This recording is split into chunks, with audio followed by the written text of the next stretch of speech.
Hello hello friends. तो कैसे हैं आप लोग? आई होप आप लोग बहुत अच्छे होंगे। मैं हूं संध्या, आप लोग देख रहे हैं संध्या सुप्रिया ब्लॉग्स। तो दोस्तों, आज हम इस वीडियो में बताने वाले हैं चौथा महीना का लक्षण। प्रेग्नेंट महिला अगर चौथे महीने को कवर कर रही है तो उसको कौन कौन सी लक्षण देखने को मिलेगा और समझने को मिलेगा। तो इस वीडियो में हम चौथे महीने के बारे में बात करेंगे, क्योंकि इस चौथे महीने के लक्षण के बारे में हमारे पास बहुत सारे लोग ने कमेंट्स किया कि मैम हमको चौथे महीने के लक्षण के बारे में कुछ बताइए। तो हमने सोचा कि क्यों ना मैं वीडियो ही बना देती हूँ। तो चलिए आप लोग वीडियो में बने रहिए और देर न करते हुए वीडियो को स्टार्ट करेंगे। उससे पहले अगर हमारा वीडियो पसंद आता है तो लाइक कीजिए, शेयर कीजिए और अगर हमारे चैनल पर नए हैं तो सब्सक्राइब कीजिए, बेल आइकन को प्रेस कीजिए ताकि आने वाला नया नोटिफिकेशन आपके पास तुरंत पहुंच सके। तो चलिए बिना देर किए हम वीडियो में आगे बढ़ते हैं। दोस्तों, जैसा कि हम सभी जानते हैं कि प्रेगनेंसी का जो टाइम होता है वो 9 महीने का होता है, जिसको हमने 3 भागों में डिवाइड करते हैं, यानी कि 3 भागों में बांटते हैं। जैसे पहला तिमाही, दूसरा तिमाही और तीसरा तिमाही। पहले तिमाही में 3 महीने को हम लेते हैं, फर्स्ट, सेकेंड और थर्ड, और तीसरे तिमाही में चौथे, पांचवें और छठवें को लेते हैं, और लास्ट तिमाही जो आता है तीसरा तिमाही, उसमें 7वां, 8वां और 9वां महीना आता है। तो हमको बात करना है दूसरे तिमाही के बारे में। हेलो फ्रेंड्स, तो अब हम बात करने वाले हैं दूसरे तिमाही यानी चौथे महीने के बारे में, कि चौथे महीने में क्या क्या लक्षण हमको देखने को मिलता है जब हम चौथे महीने से होकर गुजरते हैं। तो देखिए, हमारे शरीर में चाहे पहला तिमाही हो या दूसरा तिमाही या तीसरा तिमाही, जो भी हो, पूरे 9वें महीने में जो भी चेंजिंग होती है, जो भी परिवर्तन होता है, वो सारे हमारे शरीर में हार्मोनल के कारण ही होता है। तो इसलिए उससे हमको ज़्यादा टेंशन नहीं लेनी चाहिए, लेकिन फिर भी हम आपको बताना चाहते हैं कि कौन कौन से लक्षण आपके सामने आते हैं, जिससे आप समझ सकते हैं कि ये आपकी तीसरी तिमाही यानी चौथा महीना शुरू हो गया और चौथे महीने में बच्चे में क्या क्या प्रोग्रेस होता है। तो सबसे पहला लक्षण हम आपको बताते हैं कि चौथा महीना की शुरुआत होते ही आपको सीने में जो होता है जलन होने लगता है। सीने में जलन महसूस होती है। इसके लिए आपको करना होता है कि आप पानी ज्यादा से ज्यादा मात्रा में लें। पानी के साथ साथ आप जूस भी ले सकते हैं, ठंडे पदार्थ की सेवन कर सकते हैं, जैसे फल फूल, ये जो कुछ भी है आप ले सकते हैं, जिससे आप जलन से बच पाएंगे। दूसरा लक्षण ये होता है कि महीने की शुरुआत होते ही आपको बहुत ज्यादा भूख और प्यास लगने लगती है।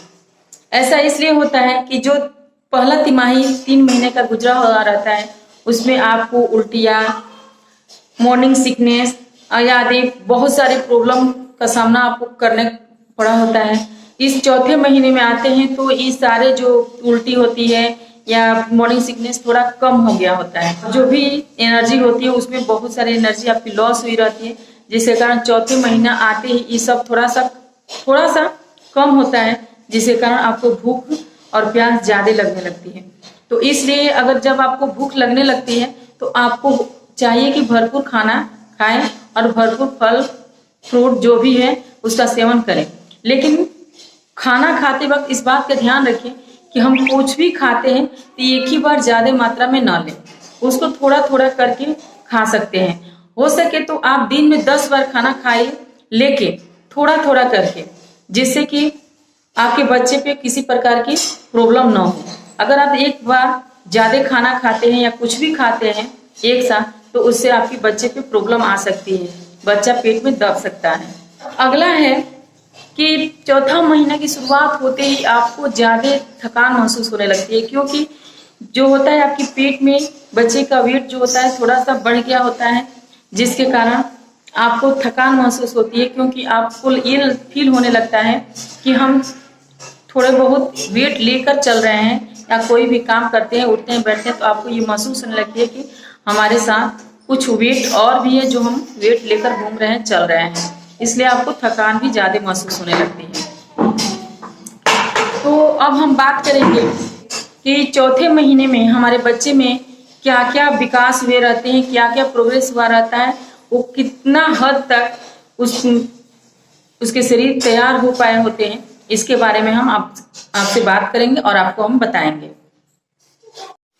दोस्तों, चौथे महीने तक आपके बच्चे का वेट जो होता है 150 ग्राम तक बढ़ गया होता है, जिसमें उसके हाथ पैर सब सीधे हो गए होते हैं, खुल जो कहते हैं ना कि छोटे होते हैं तो एक में एक चिपका होता है, वो सारे की सारे बॉडी खुल गई होती है। उसके साथ साथ जो होता है उसके नाखून भी बनने शुरू हो गए रहते हैं चौथे महीने में, और जो आँख की जो लेंस होती है वो भी चौथे महीने में ही शुरू हो जाती है और लास्ट तक कंप्लीट भी हो जाती है, जिसके कारण आप चौथे महीने के बाद आप अपने बच्चे से बातचीत भी कर सकते हैं। चौथे महीने में बच्चे का लिंग भी तैयार हो जाता है। चौथे महीने में बच्चे की लंबाई जो होती है 2-2.5 इंच से बढ़कर 4 इंच तक कंप्लीट हो जाती है। इसलिए अगर आप अपना अच्छे से ख्याल रखती हैं, अच्छे से डाइट लेती हैं, तो आपका बच्चा जो है हेल्दी होगा। तो इसलिए हमारा कहना है कि आपको अच्छे से ध्यान रखिए और अच्छे से खान पान की व्यवस्था रखें, समय से खाते पीते रहें, जिससे आपके बच्चे का विकास अच्छी तरह से हो सके। और यही रही हमारे कुछ लक्षण और कुछ बच्चे के विकास के बारे में जानकारी। आई होप कि आप लोग को ये वीडियो अच्छी लगी हो। तो नेक्स्ट मिलेंगे दूसरे वीडियो में, तब तक के लिए बाय बाय।